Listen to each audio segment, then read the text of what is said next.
Once upon a time in a small village, there lived a woman named Ma. Ma was a very beautiful woman, admired by everyone in the village. She had a daughter named Amaka. Ma was a single mother as she had just lost her husband the previous year, so the villagers always took pity on her and rendered help to her whenever they could. From time to time, they would shower her with all sorts of gifts and food items, which she used to take care of herself and her daughter Amaka. They did all this just so that she wouldn't feel alone. So Ma barely needed to work, as she had enough money, gifts and food items she got from the villagers. Few months after, the gifts and money she got from the villagers began reducing, as they were no longer gifting her as much as they used to in the past. Ma had never had a reason to work in her life, because when her husband was alive, he was the sole provider. He made sure to provide for his family, and they never lacked anything. And when he died, the villagers took over from where he stopped. Ma and her daughter Amaka began lacking as the days went by, and Amaka became bothered. She called on her mother one day and told her that they couldn't keep living like this. They were lacking food and something needed to be done about it. She decided to work at a bakery just down the street, and she suggested to her mother to also get something to do, because the money she would be getting from the bakery wouldn't be enough to cater for both of their needs. But she refused. Ma was young enough to work, but she didn't want to work because she kept depending on the villagers for food. One day, Amaka got back home from work. She met lots of food items at home, and she wondered where it came from. Then Ma told her that the villagers gave it to them. Amaka found it hard to believe, because she knew that the villagers hardly ever gave them anything. But Ma insisted that the villagers willingly gave them the food items. A few days later, while Amaka was on her way back from the bakery, she came across her best friend Ego. Ego opened up to Amaka that rumors had been going around the village about Ma. People were beginning to call her and her mother beggars, because while everyone was busy working, Ma would go about begging for food. This painted the family in a bad light, and Ego, being Amaka's friend, couldn't sit and watch it go on. That was the reason she told Amaka about it. Amaka was furious at this point. Her mother had lied to her that the villagers gave them those food items. Meanwhile, she had gone from house to house begging them. She got home and told her mother all that Ego had said, but Ma was not interested in what she had to say. While Amaka was at the bakery working, Ma would go from house to house begging anyone she came across. This got the villagers talking, as they could no longer take it. They complained among themselves because they were fed up. They also had their individual problems, so Ma always coming to beg them instead of working didn't sit well with them. They made an agreement never to give her anything again, because she was neither old nor sick, so she could work and afford the things she needed. Ma did not know about the decision the villagers took concerning her, so whenever she went out to beg them, no one gave her anything again. She wondered what the problem was. They would usually give her something no matter how small, but now they completely turned her down.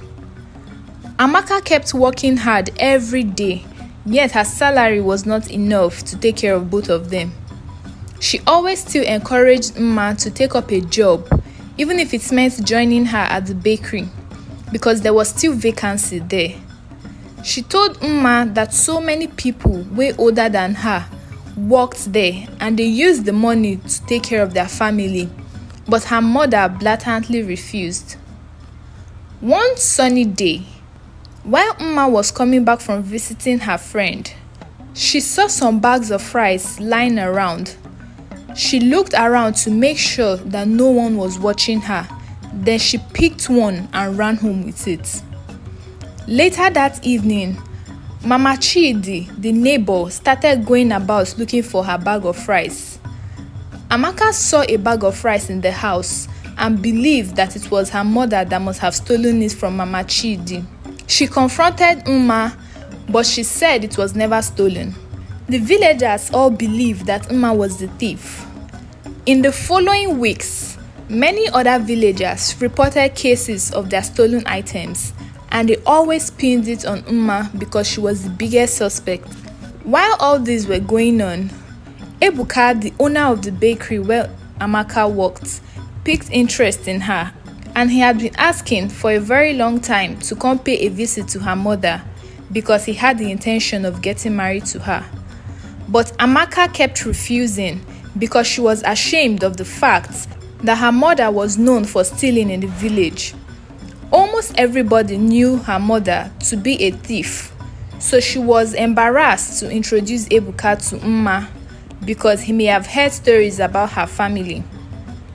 Ebuka always wondered why Amaka was so secretive about her family, but he was never able to come up with an answer.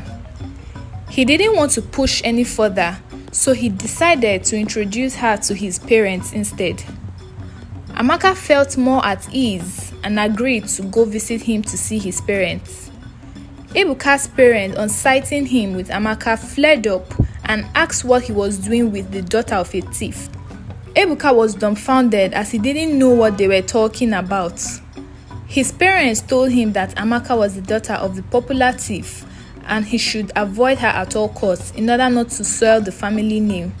Amaka ran away out of shame. She blamed her mother for bringing shame to the family and for ruining her relationship with Ebuka.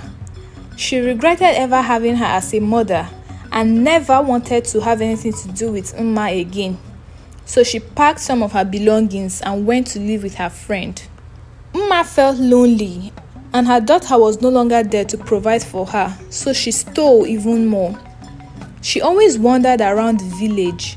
So one sunny day, she wandered deep into the forest and came across a small old-looking hut.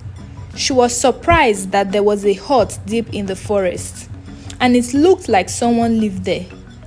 She went into the hut, but no one was there. The house was very old, and immediately she saw a pot on the table. She opened it and saw a sumptuous food in it. Without thinking, she started eating the food and finished the entire pot. Amaka, who was on her way back from work, noticed people gathered. She pushed through the crowd only to find out that it was her mother they were watching. Uma had run mad and she kept screaming the name Ezinne. Everyone wondered who Ezinne was. Amaka quickly took her mother home and went to the elders of the village to inquire who Ezinne was. She narrated to them that Uma kept screaming that Ezinne should leave her alone and stop tormenting her. The elders then revealed to her that Ezinne was once a member of their village, but she was cast out into the forest because she was known to have diabolical powers. They advised her to go in search of Ezinne in the forest if she really wanted a solution to her mother's madness. But Ezinne was a dangerous woman, so she had to be careful, else she might be killed, because Ezinne had no mercy for people of their village. She started out on her journey to the forest, but came across Ebuka, who came to apologize to her for the way his parents treated her. He said he was not going to judge her based on the mistakes of her mother. She was so happy that he had a change of heart. Then she narrated to him all that the elders had said, and he volunteered to follow her in search of Ezinne. They both went into the forest and saw the house.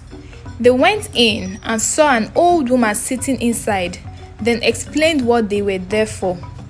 Ezinne told them that she had a small farm in the forest, and before going to her farm that very day, she cooked the food she was going to eat when she got back, only to come back to her hut and realize that someone had eaten it. So she struck whoever ate her food with madness and kept tormenting the person. Ezinne had lived alone in the forest almost all her life, and seeing people for the first time in years was strange to her. She felt pity for them as she knew that they were innocent and told them to go back home as she promised to leave the madness from Ma. By the time they got home, Ma was well again and she felt embarrassed for her actions. She promised to become a better person and never bring shame again to her family. She insisted on going back to Ezinne in the forest to show her appreciation for curing her of her madness and to also apologize for stealing the old woman's food. Ezinne without hesitation accepted the apology, and from that day onwards, she became a good friend to the family. The lesson to be learned from this story is never to give up on a family of loved one who isn't doing the right thing.